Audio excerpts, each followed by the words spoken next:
তো আমার ছোট্ট আর একটা মিনি ব্লগে আমার নতুন পুরাতন সকল বন্ধুকে আমার তরফ থেকে অনেক ভালোবাসা। তো তোমরা দেখতেই পেলে 13 রকমের ফল নিলাম, ধূপ মোমবাতি নিলাম, আরও যা যা লাগে নিয়ে নিলাম। আর আজ হচ্ছে কি তোমরা নিশ্চয়ই জানো, আজ হচ্ছে মা বিপত্তারিণীর ব্রত। তো সেই পূজা দিতেই মা বিপত্তারিণীর মন্দিরে চলে এসেছি। তো এখান থেকে নিয়ে নিলাম মায়ের জন্য প্রসাদ, আর এখান থেকে নিয়ে নিলাম জবা ফুল।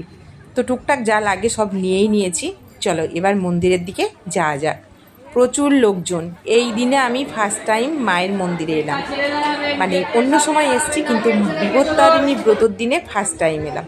এটা হচ্ছে মেন গেট, এখান থেকে পূজা দিয়ে বেরিয়ে যেতে হচ্ছে, আর অন্য গেট দিয়ে ঢুকতে হচ্ছে। এই দেখো ব্যবস্থাগুলো খুব সুন্দর করেছে, তোমরা দেখতে থাকো আর পুরো ব্লগটা দেখো, তাহলে মায়ের দর্শন পাবে। খুব জাগ্রত মা, সবাই ওখান থেকে প্রণাম করো। এই দেখো লাইন, দেখো কিরকম সবাই টানছে, কারোর কোনো গায়েও লাগছে না, কিছু নয়, ফাঁকায় ফাঁকায়।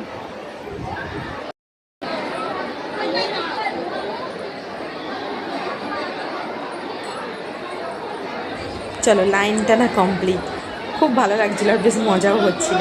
চলো এবারে মায়ের কাছে যাব, পূজা দেবো। তোমরা দেখো খালি কীরকম কী সিস্টেম করেছে, কীরকম কী ব্যবস্থা দেখো। এই দেখো জয় মা দিচ্ছি দিচ্ছি, অনেক ভিড় আছে, দাঁড়াও দিচ্ছি।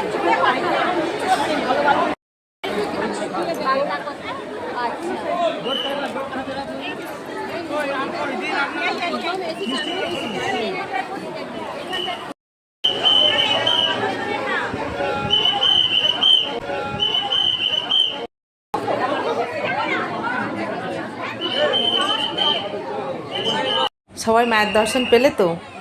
জয় মা বিপত্তারিণী।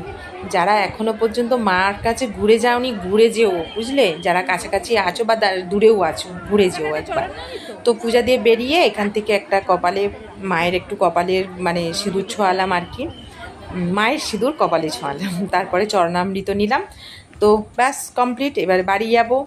তো এখনকার মতো সবাইকে টাটা আর গুড আফটারনুন। কেমন লাগলো অবশ্যই কিন্তু কমেন্টে জানিও।